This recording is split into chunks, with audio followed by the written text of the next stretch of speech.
jirtu hordoftoota tiyyaatii warras viidiyoo biraa qabadheesni dhufeera warri haraataatan bagana gaanuftan subscribe gochuudhaan gara maatii kiyyaa dabalamaa isiniin jedha.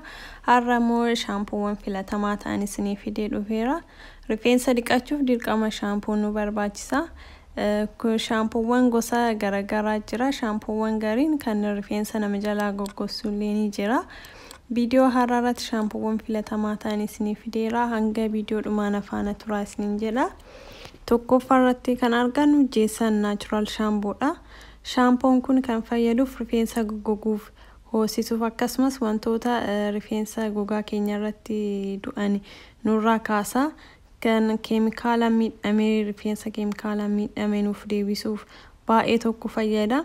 Shaampuun kun keemikaala irraa bilisa kan ta'edha.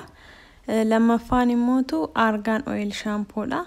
Rifeensi akka hin goggognee fi hin haphanne shaampuuwwan godhan keessaa tokkodha. Argan Oil Shampoo rifeensa parmiin ibiddaan akkasumas qalamii miidhamee filatamaadha. Yeroo baay'ee rifeensi qalamii dibame haala goggogummaa ni qaba. Warri dibatanii beektanii beektu. Shaampuun kun laaffisuu fi filatamaadha jechuudha. Argan Oil Shampoo rifeensa ciccituuf, haphatuuf, hambisuuf ni gargaara. Protein waan badhaadheef Argan Oil Shampoo irraa hojjetama. Rifeensi akka hin goggogneef nuuf gargaara jechuudha. Sadaffaatti immoo Trisam Shaampuudha. Trisam Shaampuun keessattuu rifeensa jabaatuuf kan akka karkaadaa ta'uuf filatamaadha jechuudha. Rifeensa karkaadaa ta'e baay'ee tokko bareedaadha. Rifeensi akka hin goggognee fi bareedinni isaa eegamuuf illee ni fayyada. Forforii balleessuuf qaawwawwan gogaa keenya irratti jiran akka hin cufamneef gochuuf ni fayyada. Kunis guddina rifeensaa saffisiisuu fi haphina rifeensaa furuuf shaampoo bareeda ta'edha. An keessattuu baay'ee tokko jaaladha shaampoo kana. An kan fayyadamu piikcharii kanarratti akkuma argitanitti isa kanaadha jechuudha. Baay'ee tokko jaaladhaani hafuurri isaatiillee baay'ee tokko bareeda kan ta'edha. Itti fayyadamaati ilaalaa baay'ee tokko jaaladheeni. Afraffaatti immoo Olive Oil Shaampuudha. Shaampuun kun keessattuu rifeensa guddachuu dideef rifeensi qaccee isaa goggoguuf bareedaadha. Olive Oil qibaatii bareedaadha ni beektu. Shaampuun isaallee baay'ee tokko bareedaadha.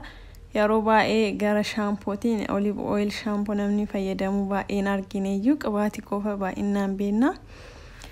Shanaffaa immoo Sunsilk Shaampuudha.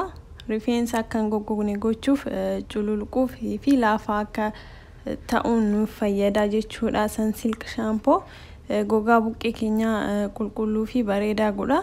Rifeensi akka hin caccabneef illee akka hin babbaqaqne gorkuuf ni gargaara.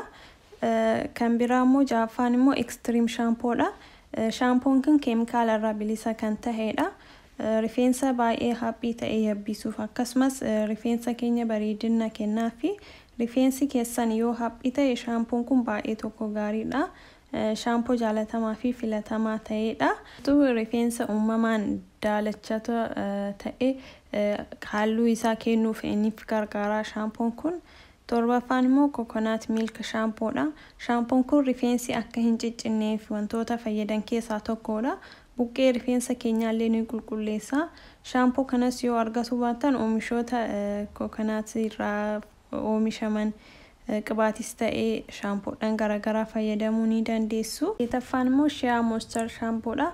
Rifeensa bareedaa laafaa fi salphumatti akka hin caccabne yoo barbaanne Shea Moisture Shampoo rifeensaa fi gogaa qulqulleessuu bareedina isaa waan eeguuf rifeensa miidhameef caccabeef akkasumas kunuunsa filatamaa ta'edha. Keemikaalaa fi wantoota garagaraa irraa rifeensa haphatee gara iddoo deebisuuf ni fayyada. Dhiqannaa yeroo lama yookaan sadii keessatti jijjiirama rifeensa keenyaa arguu ni dandeenya jechuudha. Shea Batarii ni beektu rifeensa Afrikaanotaaf baay'ee tokko bareedaadha. Yeroo baay'ee itti fayyadamanii Sheaan baay'ee tokko bareedaadha jechuudha. Isallee itti fayyadamaati ilaalaadha.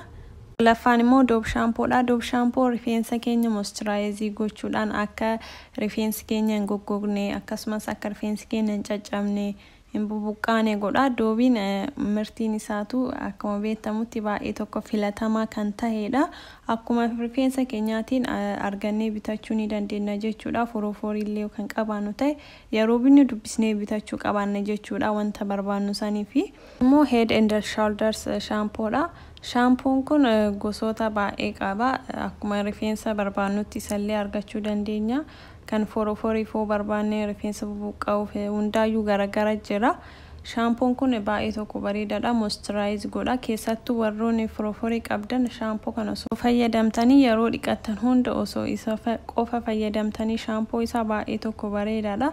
Ani yeroo tokko isaan narraa bade Head and Shoulders kan jedhu kana forooforii kan hojjetamee jira. Inni tokko baay'ee tokko bareedaadha. Isa gatii madaalawaan iddoo hundattuu ni argattu. Shaampoodhaan har'a isinii fide kana fakkaata. Kana hafee yoo jettanii komentii jalatti naaf beeksisa. Viidiyoo har'a gaggabaasee isinii kan dhiyeesse kana fakkaata. Hanga viidiyoo biraatti walitti deebinutti like, share, comment, subscribe gochuu hin dagatina. Hanga viidiyoolee biraatti walitti deebinutti nagaatti.